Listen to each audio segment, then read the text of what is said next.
for this evening's talk, another request which a person made twice on the internet to me, and so I know them very well. So they say, well, after all, it is Valentine's Day today. Can you, Ajahn Brahm, just say the Buddhist idea of the art of love? Because sometimes you think, like Buddhism, we always teach about non-attachments and letting go of stuff. But what about, people falling in love? And not everyone will become a monk or a nun. So most people who are Buddhists are going to have relationships, you're going to fall in love. So what actually is that love? Because unless we really understand what it is, sometimes we can get a lot of happiness but a lot of suffering as well from this thing which we call love. And one of the advantages of being a monk is like you're standing outside looking in. So you're not caught up, supporting one side or another. You have objectivity as a monk. It's one of the reasons why people say they come to listen to the talks of monks and nuns. What do the monks and nuns know, and why do they know that we teach this Buddhism and people listen? Why are these teachings very popular? And it's because, quite literally, monks and nuns live outside of the box of normal human life. And because we live outside the box, we can think outside of the box, we can actually see outside of the box. We have a more a deeper understanding, because we're not so involved and engrossed and entangled in this thing which we call life. So when we look at Valentine's Day, people expressing their love towards one another, yeah, I know I'm supposed to be a monk, but you do get involved in that. Every February the 14th, I make sure that I collect the mail for the monks, smell it first of all to check it out, to make sure that no one is trying to get one of my monks. And it's true. Some of these monks are really quite good looking, and people have told me, I remember there was one monk, he was really, really attractive apparently, and when he went to Sri Lanka, I heard on the grapevine here that many girls were really disappointed. Because you see these monks here, what people like, you fantasize, or maybe he's not such a good meditator, he's always falling asleep. Maybe I've got a chance. It's human nature. And it's also, I was saying, because we had an ordination last night of Andrew. If anyone's been to monastery, Andrew became a novice monk last night at my monastery. And I made the point there that once you become a monk, not every monk sort of actually makes it and is a monk forever, for life. Many of them, after a few years, they feel, well, they've taken this as far as they want, and they disrobe and go back to the world again. And I said last night, it's a strange thing that all the monks, who I have trained at Bodhinyana Monastery down at Serpentine, who disrobe, they make excellent husbands. And all their wives, they come up to me afterwards, after the marriages, and they say, thank you, Ajahn Brahm. You looked after this guy for 3 or 4 years, you taught him how to be kind, how to let go, how to be sensitive, and he's a wonderful husband. But don't get any ideas. I'm trying to keep my monks. But why is that the case? And that's actually quite true. Why is that the case? Like 3 or 4 years of living a monastic life, it makes a man especially very sensitive and very understanding. And obviously they have a huge amount of kindness and compassion, because that's what we grow, in the monks and the monastic life.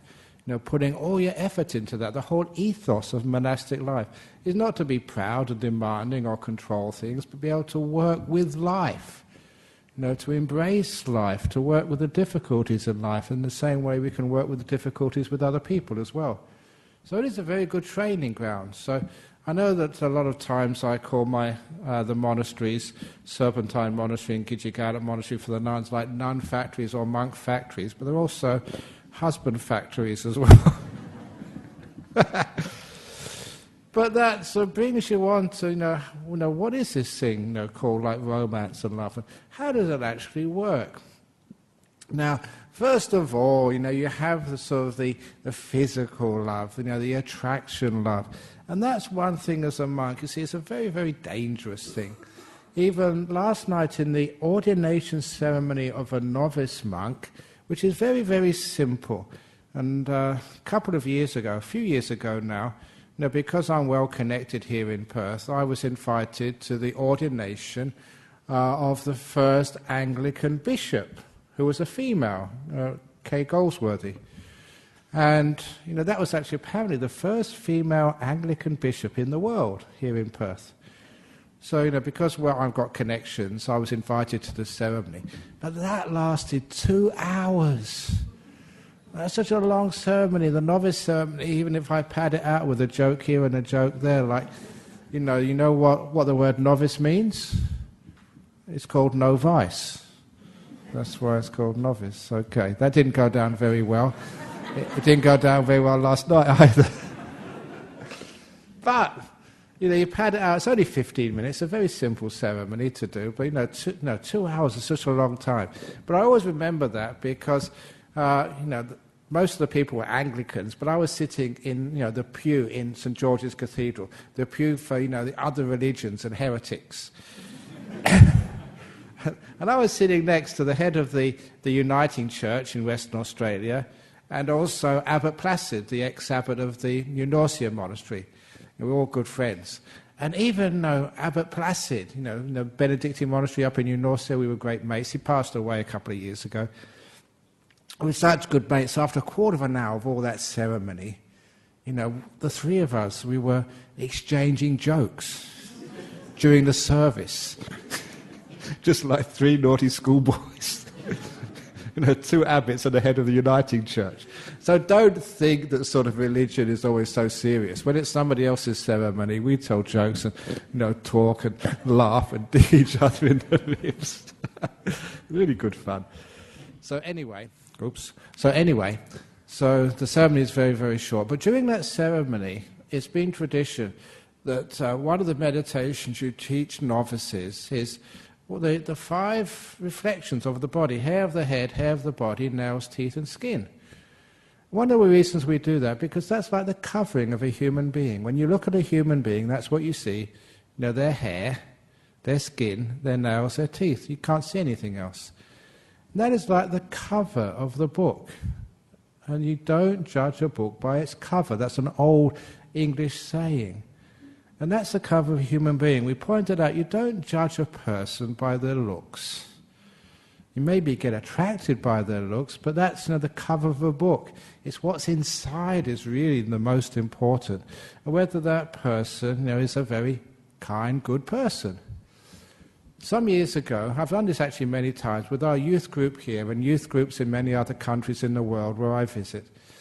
Sometimes the young people, they want to use spirituality to help their lives, just like you want spirituality or any teachings from Buddhism to be useful, not just something to believe, but something to put into practice in your life.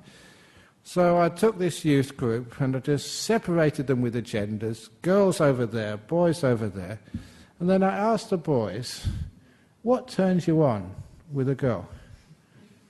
What does a girl have to do to attract you? And all the girls were really interested in finding out, from the horse's mouth, the boys, what they had to do to get a good boyfriend or a good husband later on. And what came out? The boys, and they liked the girls to be, pretty, sexy or whatever. But what was really important was they were kind and they were fun and trustworthy. That's what they really were looking for. And they all agreed on that. And the girls were just so happy. It didn't matter so much if they weren't like supermodels, super hot. But what was really important is those qualities which were underneath the covers of the book. Because, you should all know that. If you're looking for a partner in life, or you're staying with a partner and you really want that relationship to grow, the attractiveness is one thing, But what's more important, you're not just living with a face or with a nice hairstyle, you're looking, you can change that, shave it off and get a wig. It's very easy. But what's really important is their character, their kindness, their goodness, especially their trustworthiness. Because you all know when you enter into a relationship, it's very dangerous territory.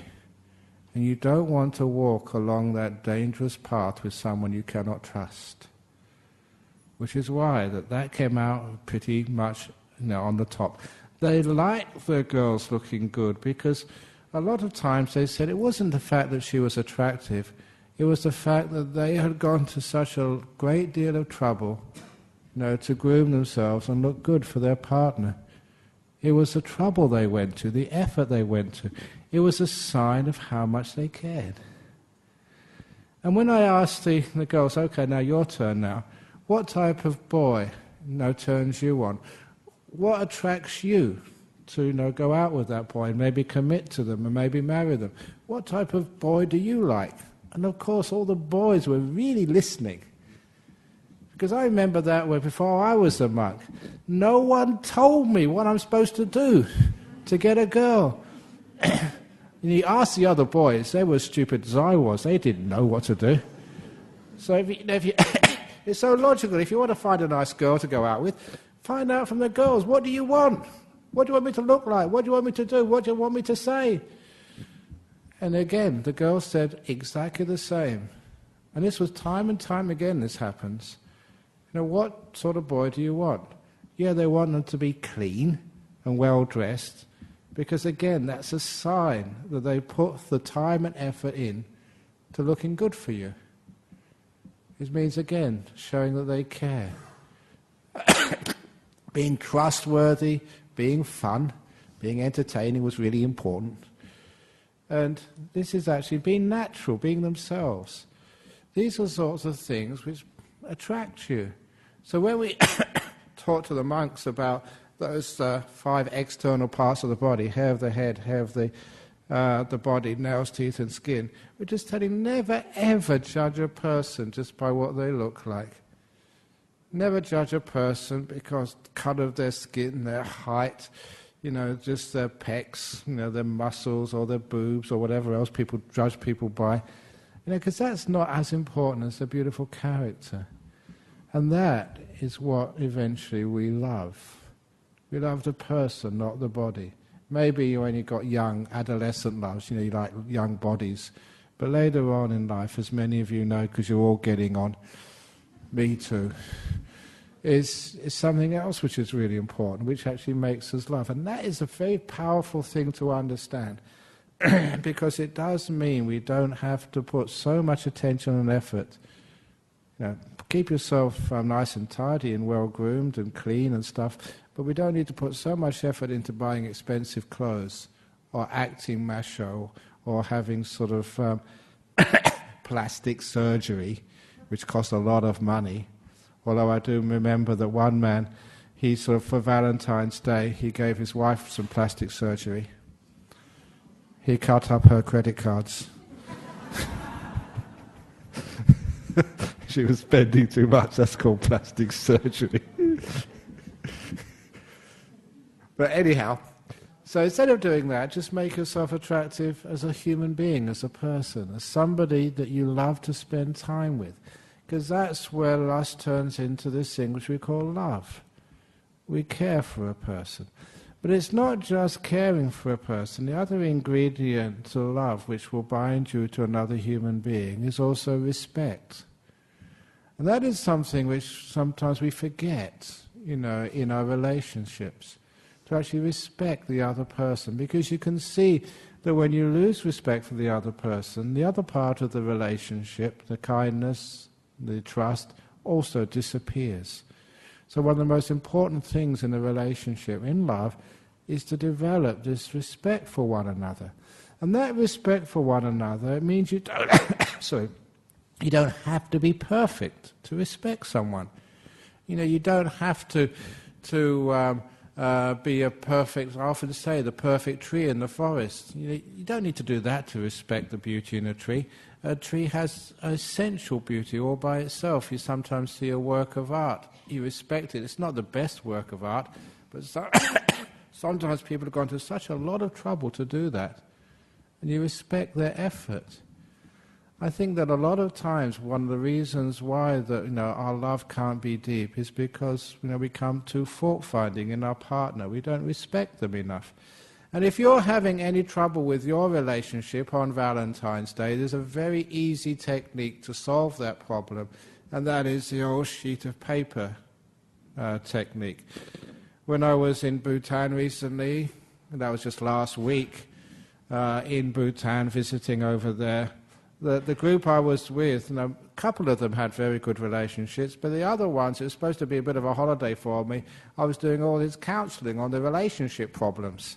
They had me in a bus, captive, for 7 days, so I couldn't escape.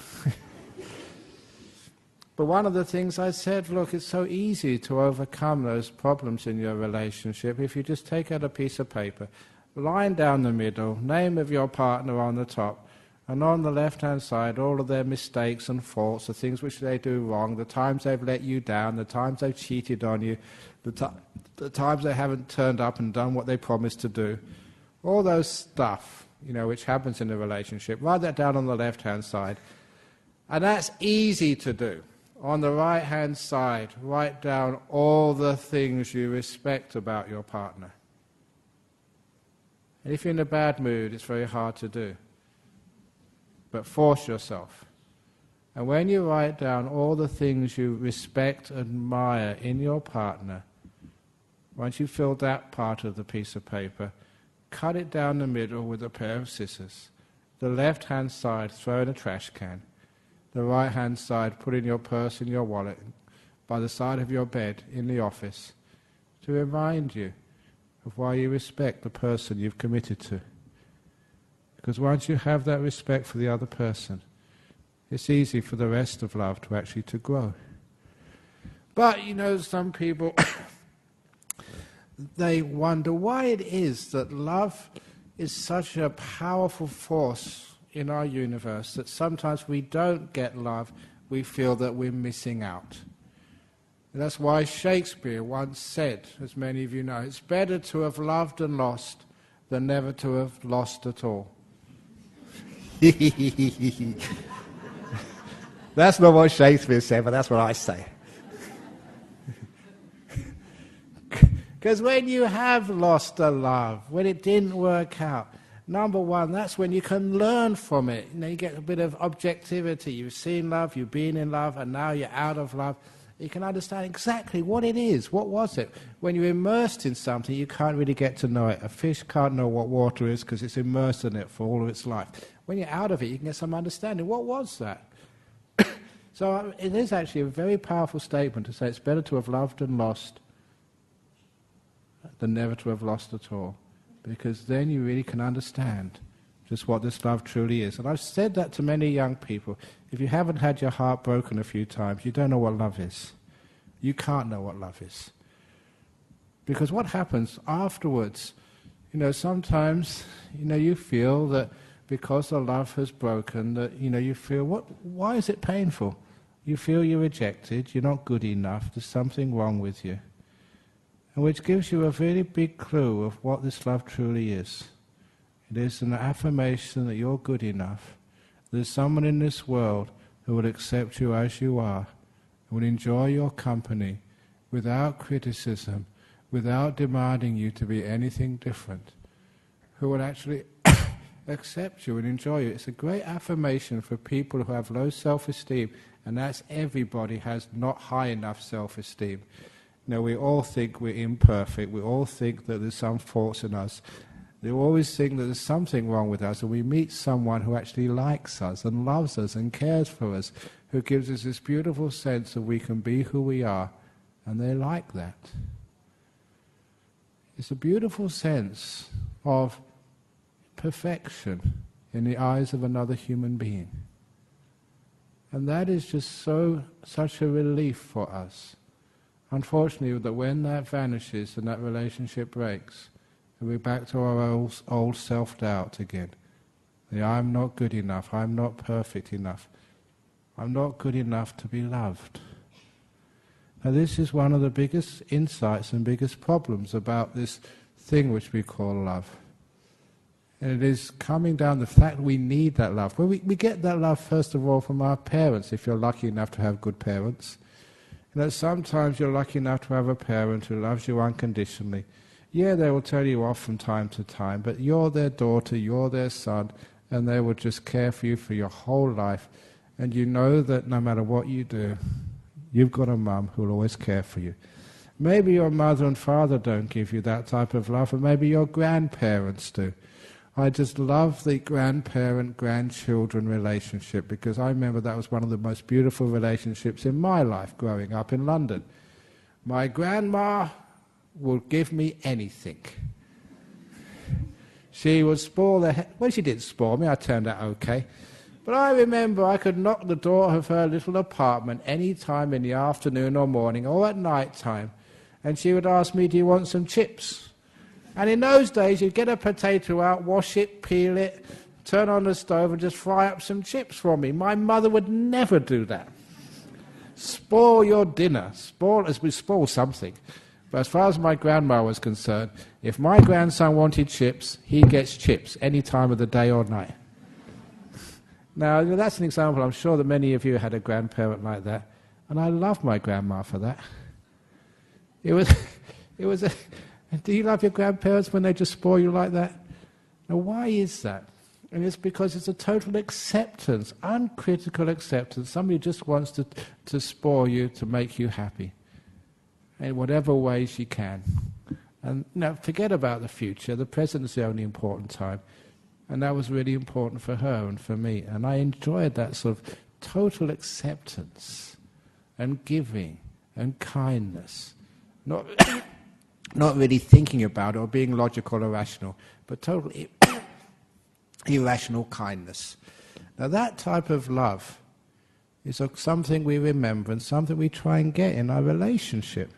I know that some women keep saying, oh, you just want another mother, and it's true.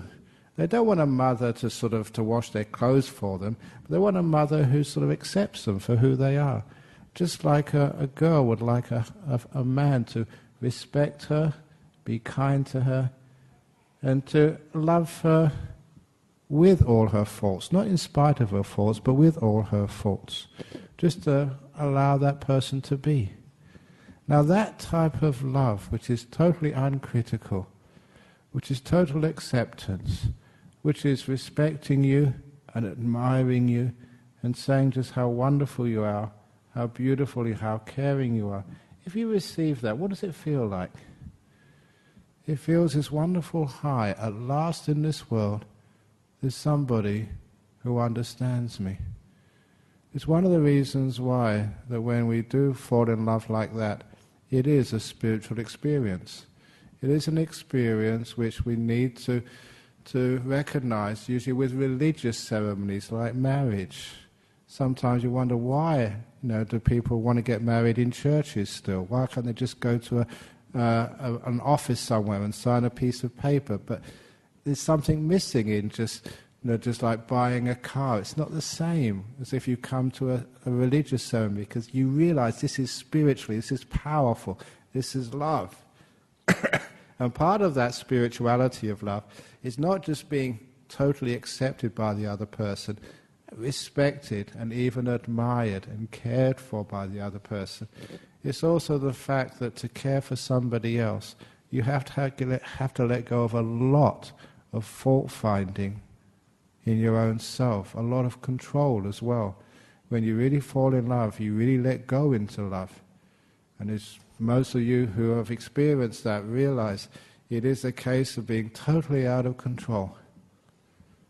You don't know really what you're doing, you just want to be with that person you enjoy, and there's that sense of fear leading to control disappearing inside of you. What that is, it's a part of this beautiful practice of letting go of what you want for the sake of something bigger than you. That is one of the reasons why when I do marriage ceremonies, I often say it's not about the wife, it's not about the husband, it's not about the other. In a marriage, when you fall in love, it's not about me, it's not about her, it's not about him, it's all about us. Us is something bigger than oneself. And this is one of the reasons why that type of love becomes a very spiritual, high experience.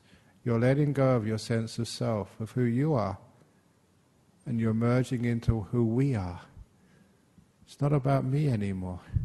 Now this is that spiritual angle about love and selflessness. I've always been interested with people who have these near-death experiences because when you leave the body and you're leaving the world, again you get a perspective which is much wider and more accurate than when you're right in the world. And that particular experience, when a person has a near-death experience and they float out of their body and they go into the light, so many people say that when they merge into that light of a near-death experience, they feel totally accepted. They feel like, whatever they thought was a fault in them before is totally forgiven, totally embraced, as if they're just floating in this great ocean of infinite love and acceptance, and everything has meaning. There's no such word as wrong anymore. That there's no even concept of a fault or a failing anymore. They are totally accepted and embraced for who they are. And they call that this infinite love. I'm sure that many of you have seen documentaries or read books, where people explain that experience, a great spiritual experience of being totally at ease with themselves and all the whole universe.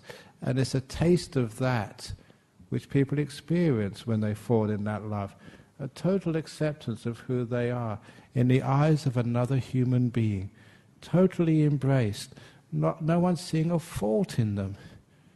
And that beautiful high of giving love and being loved. And here I've emphasized that beautiful sense of acceptance, not fault-finding, being embraced, being respected, even being admired in that beautiful love experience. And this gives me just the idea of why you do need another person to give you that love. That other person of falling in love is just an indication of the real love which you should be attaining, maybe in that relationship, outside that relationship, which is taking it to the next step. Being able to love yourself in the same way you feel love from another human being when you fall in love. To be able to look at yourself independent of another human being and giving yourself that same degree of love. What I'm saying is like falling in love with yourself. And I don't mean that in an arrogant, conceited, big-headed sort of way. How good I am, how great I am. No, that is arrogance, that is not love. Real love is looking at oneself and just respecting oneself and seeing all the faults which one first thought was something to be fixed as part of your character, just like the clouds and the sky in the west of Australia create the most beautiful sunsets, but when there is no cloud in the sky at all, when there's no dust in the sky, when there's no smoke from fires, the sunset is never as beautiful. You just need what some people call imperfections to make the sunset perfect, to give it character, to spread the colours of purple, orange and gold on the horizon in the evening. Without those imperfections, where would the sunset be? So you learn how to see those imperfections, or what some people call imperfections, as something essential and beautiful, and not to be got rid of. It's like loving without any fault-finding at all.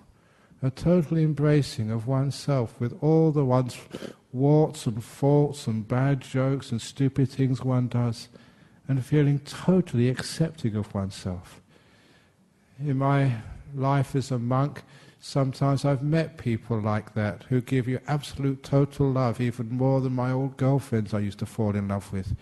One of those monks I will never forget was a monk called Ajahn Tate, who lived in Nong Khai province in the north of Thailand. He was supposed to be a very advanced monk. I went to visit him once to ask questions.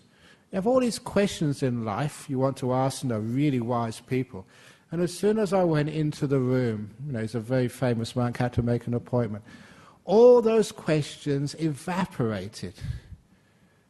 And instead I felt totally accepted.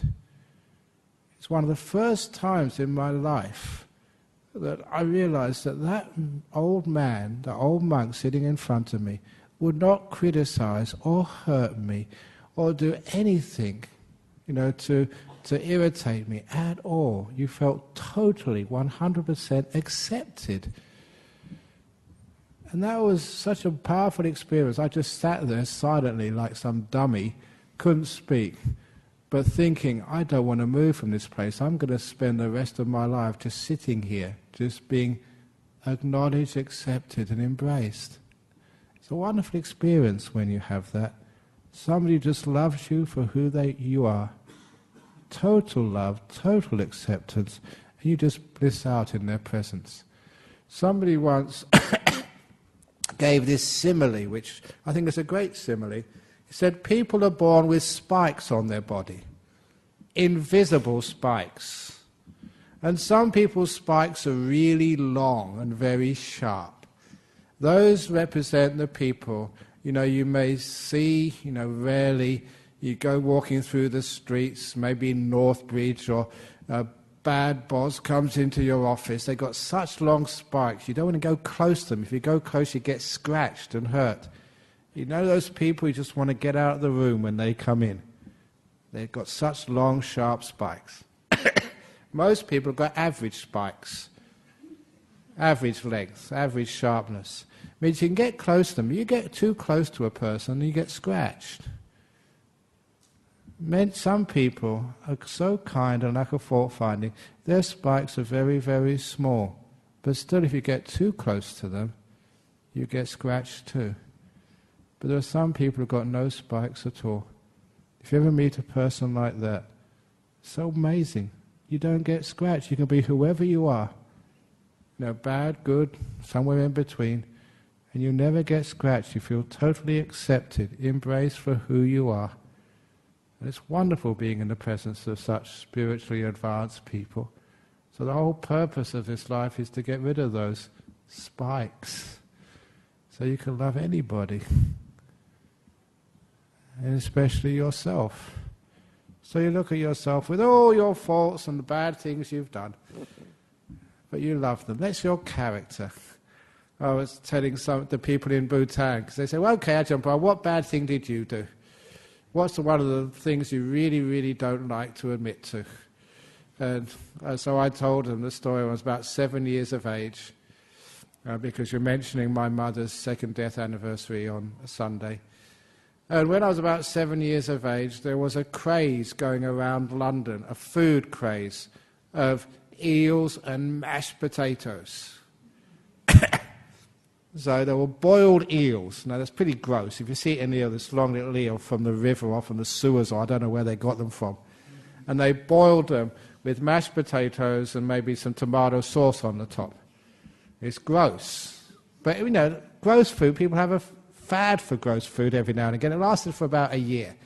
So a local eel and mash shop opened up just down the road from me. And it was my mother's birthday. I was about 7 years of age. So I had a little bit of pocket money. I went down to the shop and asked, "Sir, can I buy a live eel?" Not a dead one, a live one. So I got a live one. And I was resourceful enough. I had an old shoebox. I put the eel in the shoebox. And I got this beautiful wrapping paper.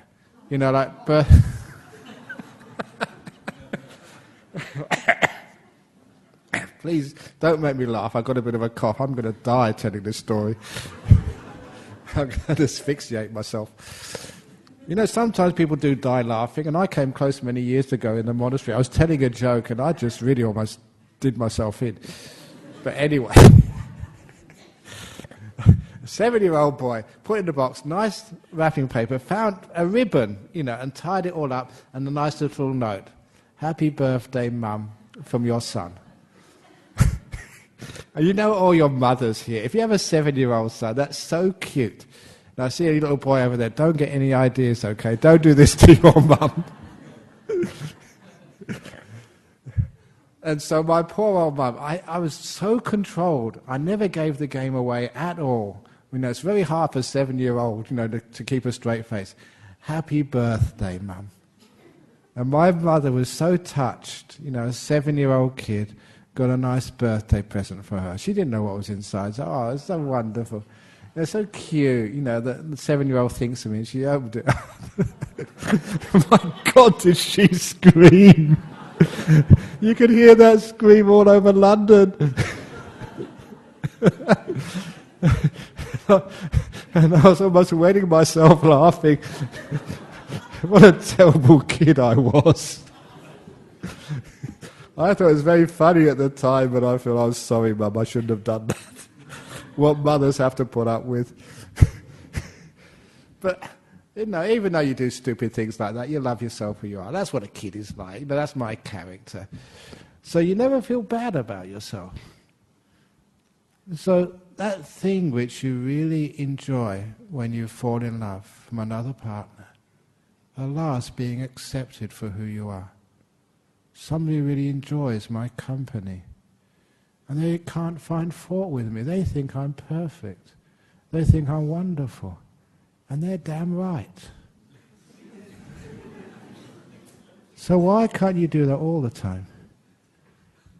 I think what love is actually teaching us is how to have that same attitude towards ourselves all the time. Falling in love with yourself. So hopefully that you've sent yourself a Valentine's Day card. Happy Valentine's Day, me.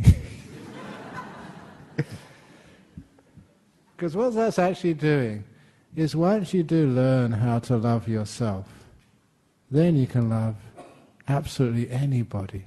You can take that same beautiful high, which, what happens, after you fall in love, it doesn't last that long, does it? Then you get married, and if you don't live happily ever after, it's tough work. Why can't we have that love all the time? That beautiful sense, when you look at another person and they're actually beautiful and perfect and wonderful and delightful. You get so high in their company. And you're on the receiving end of that as well. That's such an amazing experience. Why can't we have that all the time? And you can, if you know how to stop finding fault with yourself and stop finding fault with other people. It's one of those psychological truths, I don't know what the word is. But when somebody finds fault with you, they say, Ajahn Brahm, you talk too much. It's always because they talk too much. If they say you're too lazy, it's because they are too lazy. We always find fault with other people about areas where we are deficient. And it's a characteristic of the human mind to do that. So wouldn't it be wonderful if you love yourself and you can't find fault in yourself at all, if you accept yourself for who you are, then you find you can do the same with other people. If you can love yourself totally, then you can love other people totally, without demanding anything from them. The point is that when we fall in love and that particular love fades away, there's a lot of wanting that love back, and we try too hard to get that back, instead of understanding where it all comes from. Understanding to fall in love with another person, you have to understand yourself first of all. When you accept yourself, understand yourself, at peace with yourself, again, then it's so easy to love almost anybody. It's, sometimes people ask me, have you ever fallen in love? And said, of course I have.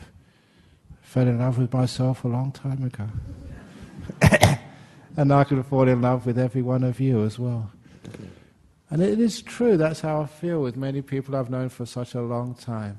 Not criticizing anybody, not fault-finding of them, not seeing anything bad in them, but seeing the beauty in them. And sometimes you can see the beauty in a kid, you can see a beauty in an old lady. I remember sort of Mother Teresa, one of her stories when She was working in Calcutta, and she picked up this guy who was, had cancer, smelt like a sewer because he'd been staying in one for a long time. And the guy was, how can you actually touch me and pick me up when I smell so bad and so dirty, and you're just such a clean, beautiful nun? He said, I can't smell you. I can't see your dirt. I just see this beautiful human being in front of me. Now that is inspiring, because that's someone who can actually love somebody. Not just because they're clean and they're young and they're beautiful. They can see something else which they see in themselves to love.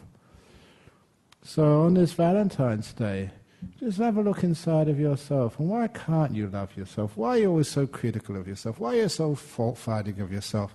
All your faults which you think are unique to you are shared with the person sitting to your left, to your right, behind and in front of you. This was one of the insights I got when, as a monk, I started to talk to people and they started telling me their problems. The first time someone told me their problem, I thought that was really interesting. The second time, hey, this is the same problem again. The third one, here we go again.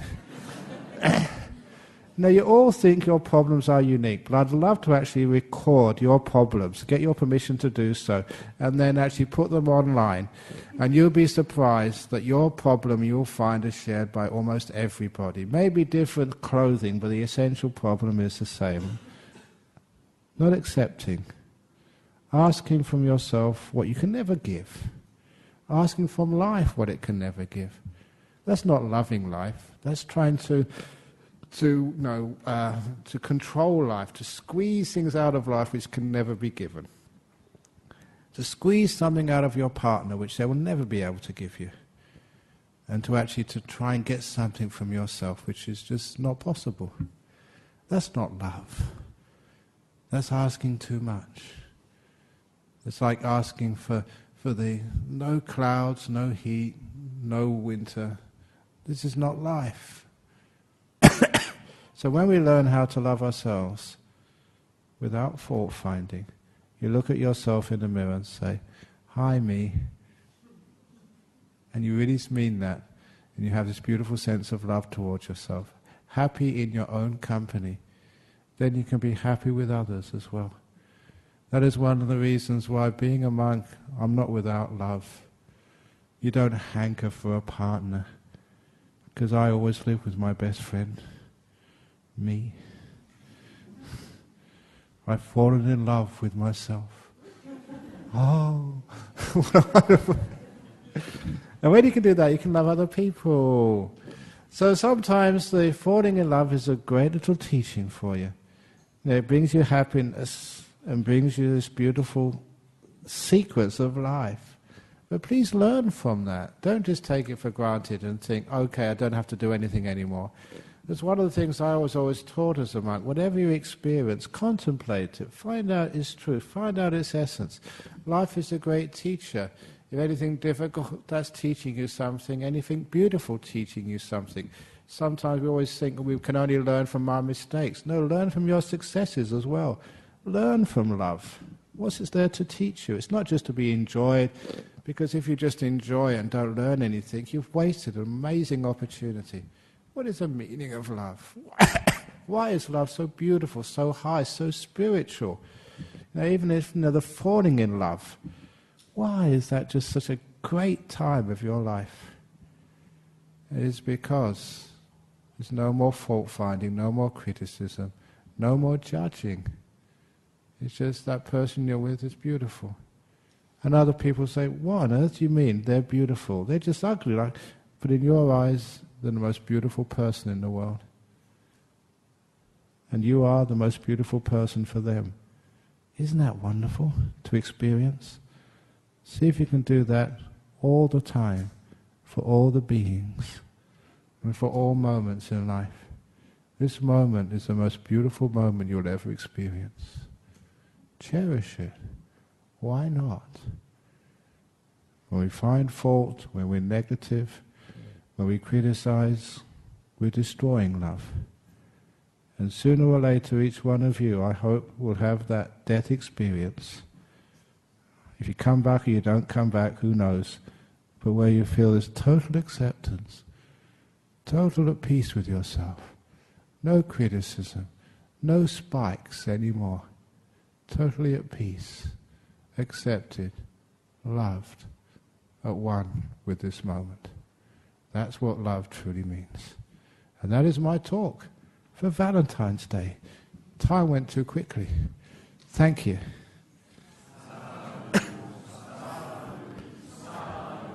Very good. Well done.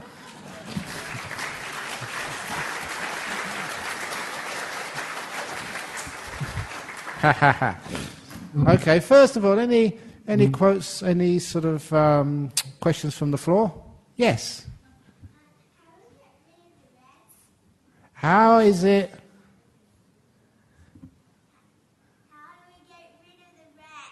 How do we get rid of the rats?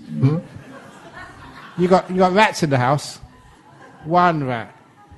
Why do you want to get rid of the rat? Rats are nice and cuddly. Have you got a dog or a cat? What's the difference between a cat and a rat? Only one letter. Yeah? The rats fight? Yeah, well, sometimes Mummy and Daddy fight. But you still love Mummy and Daddy. And Mummy loves Daddy, Daddy loves Mummy. So, no, sometimes it's not like getting rid of things you don't like. Because if all you ever do in life is try and get rid of things you don't like, you're going to have a very difficult life. Sometimes we have to learn how to live with things we don't like and learn how to appreciate and respect them. The rat has got a place to live in life, and maybe one day you'll see the rat having babies. And these beautiful little babies. And you think, how can we kill these? Because they're very cute. All babies of all animals are always really cute. So after a while, sometimes you might think it's very strange, but you tend to start to admire and respect things which one day you were very scared of. And sometimes some enemies which you have in school, people you don't like, after a while you learn how to respect them and care for them. It's amazing in life when you can do this. The rats in the schoolyard, the ones with 2 legs, not 4 legs. After a while you can learn just how to live in peace and harmony with everyone without them hurting you.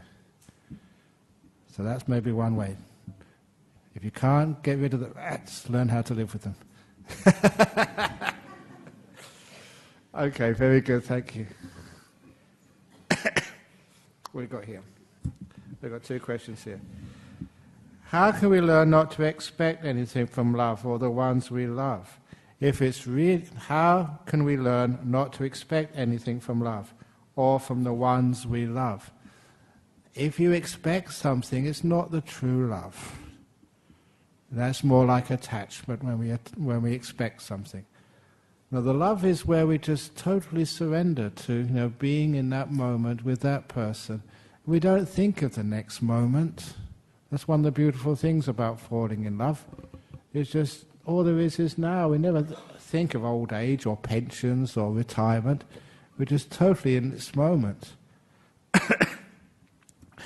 When you're in the future and you have fears, expectations and worries, that's when you start to control. Remember, fear comes first, control comes afterwards. You're afraid of that beautiful moment disappearing, and when you're afraid of it disappearing, it already has disappeared. And you're off into the future, afraid of what might happen, afraid of losing what you've got instead of enjoying what you've got. And that means you start to control. You all know what that's like. When you're having a relationship and the other person starts to control you, it's wondering where you are when you're not with them, always following you or harassing you, asking you questions. That's not love. It means you've lost the moment. You've lost what really love is, accepting and being in this moment with this person, not judging. So expectations are one of the biggest problems in life. I always tell people, and I've told this to business groups, and this is now on Harvard Business School blog, they say if you want to have a successful business, lower your expectations. Don't raise them. If you want to have a happy partnership, lower expectations. Don't raise them. Have a happy life, lower expectations. Lower them right down to the floor, to the bottom, until you have no expectations of life at all. And then every moment is a surprise. Every moment is a gift. Every moment surprises you as enjoyable. When you have an expectation, half the time you'll be disappointed. And when you're disappointed, you try harder to get that expectation back. And then you go into this spiral of negativity, control, anger, frustration. And that's a nasty place to live. Imagine having no expectations at all. So your partner is continually surprising you. I ask nothing from you, darling. No expectations at all. And then you find you have everything. Expectations are what kills us. So we don't have expectations. We live much more in the present. Yeah, you do have plans, but the plans are different than expectations. The plans are sort of, okay, you say expecting the unexpected. You know, that's a bit of an oxymoron, but okay, expect the unexpected, which means having rubbery plans. Don't have such plans. And certainly that's the case in my life. I would never have expected, when I first became a monk almost 40 years ago, to be sitting up here giving a talk to all you guys. I would never expect, when I ordained 40 years ago, to be climbing up mountains in Bhutan last week. It's always the unexpected. And that's why life is really interesting. I never know what's going to happen next. I was hanging out with the Queen Mother of Bhutan the other day. I only hang out with the hoi polloi, not the riffraff. No more riffraff. So you have really good fun as a monk. You know, you've been right down the very bottom in funeral homes and just or autopsies. That's probably the lowest you got, where they cut up bodies and cut up the brain, put it over here and over there. That's really good fun. But I've also had dinner with the Queen Elizabeth as a monk. It's amazing, sort of the lifestyle of a monk. You know, being on building sites, you know, getting dirty with concrete, and just, you know, meeting the prime ministers and stuff. So it's great being a monk. I don't expect anything. I don't have a clue what's going to happen next. I can't even expect my breakfast tomorrow morning. Sometimes people forget. They do sometimes. But not here, probably. So I've always said to lower your expectations, and then when you lower your expectations and you're much more in the present moment, and you allow the future just to be, and whichever way it goes, you get breakfast, you don't get breakfast, you know, you meet an amazing person, you meet a difficult person, it's all beautiful stuff. It's all part of this great texture of life, and I love everything of it. And if it's not to expect anything from the ones you love, if you expect something from the ones you love, then you're not really loving them. Lower your expectations and no expectations. Just love them. Care for them. And just when you have this beautiful love to the other person, it really is love to the other person, it's such a powerful thing for the other person to be expected, to be accepted, not expected. To be accepted. Of course, they will give you wonderful things back. If you expect something out of them, it's not love. Anyway, question 2. How can I be calm when facing a person who is real sneaky and real negative? How can we treat these people with love? You beat them down with love. Well, not really beat them down, but there's an old story from the time I used to teach in prisons. That, you know, I teach the same when I teach in prisons, or teach here, or teach wherever. And one of the prisoners came up to me once and said, yeah, that's okay out there in the world, but prison is a tough place. Now, some of the people, the murderers in here, the rapists, this is a tough place. You can't just love your enemies in this place. And I said, why not? I said, let's have a challenge. And I asked this prisoner, in this prison, which person do you hate the most? Which is the most negative person in this jail? And straight away he said, one of the senior prison officers. He said, he's a dog, he's a pig. And he gave me an example just a few days ago. One of the other prisoners, this was in Carnet Prison Farm, just down in Serpentine by our monastery. One of the prisoners, his wife managed to get a lift to come and visit him. And it's a long way from Perth to Carnet. There's no public transport. So it's hard for relations to go and visit their relatives in jail. So his wife managed, for after 2 or 3 months, to get a lift to come and see him. And this prison officer saw this woman sign in and decided on the PA system, he sent this prisoner to the other side of the prison farm, 2 kilometers away. And so when the wife had finished off the requirements of signing in, giving her ID, etc., then they called this prisoner to the meeting room, saying, "Your wife has come, will prisoner so-and-so please go to the area, your wife is here for a visit." And this prison officer knew where this guy was, out of range of the PA system. And the other prison officers went looking for him and looking for him. By the time they found him, "I'm terribly sorry, prison visiting hours are over. Better luck next time." Just a mean-spirited thing to do, totally unnecessary. He said, that's that sort of guy. So I said, great, we have a challenge here. And one of the other guys in this group had the job of serving tea, every morning and afternoon to this dog in the prison. And I said, great, I want you to make the most delicious cup of tea or coffee you can possibly make for that prison officer. No. So do it. Put some love and care into it. Find out how he likes it. So really put love into it and say something nice to him every day. And so I would go every week to the prison and ask him how it's going. It's a waste of time. Every time I really try and find out what he likes, give him a bit of extra tea, extra coffee, whatever it is, a nice sandwich or a biscuit or something. I really try my best. And he ignores me. I put the cup of coffee down. Hope you enjoy the cup of coffee, sir. He doesn't even look up. He doesn't even acknowledge my existence. I said, carry on. It took 3 months. Only 3 months.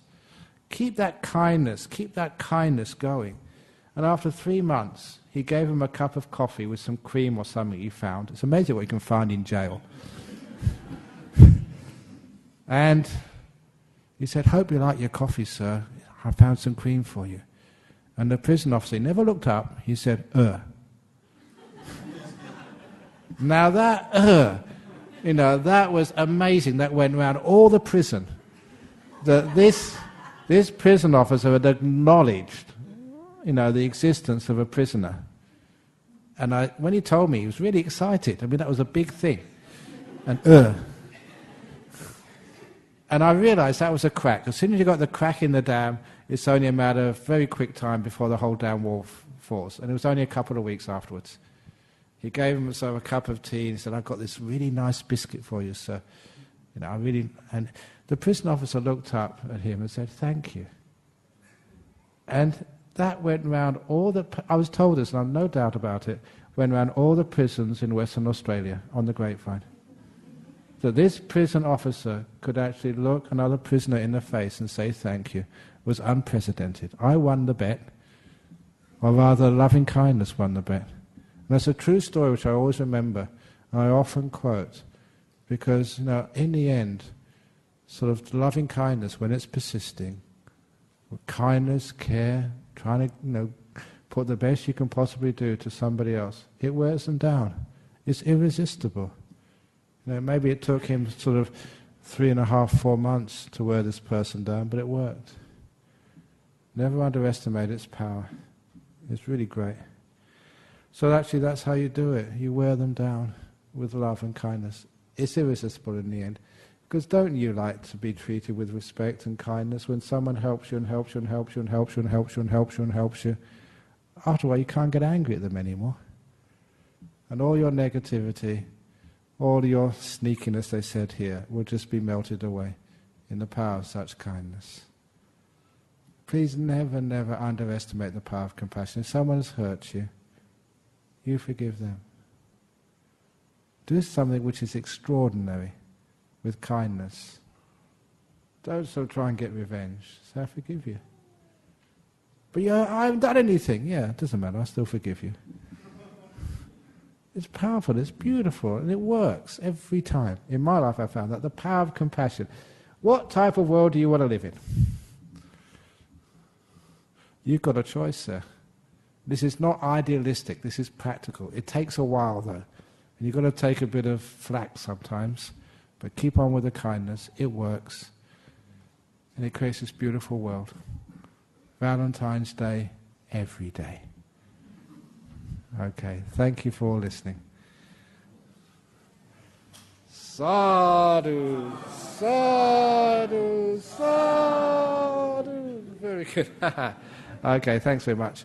Please, I apologise. Next week I'll be going to Hong Kong, giving some talks. I forget who's coming. Who's coming in next week? Is it Hasapanya or is it Pamali? Surprise! No expectations. See what happens next. Okay. So let's pay respect to Buddhist Dharma Sangha, and then we can go and do what we need to do.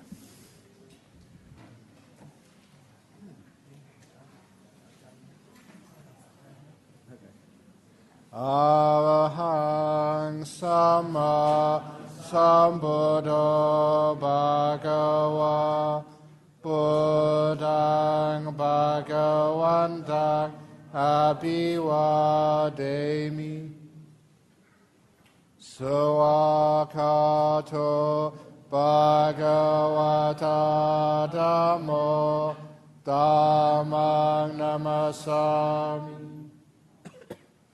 Supatipano Bhagavato Sangho Sanghang Namami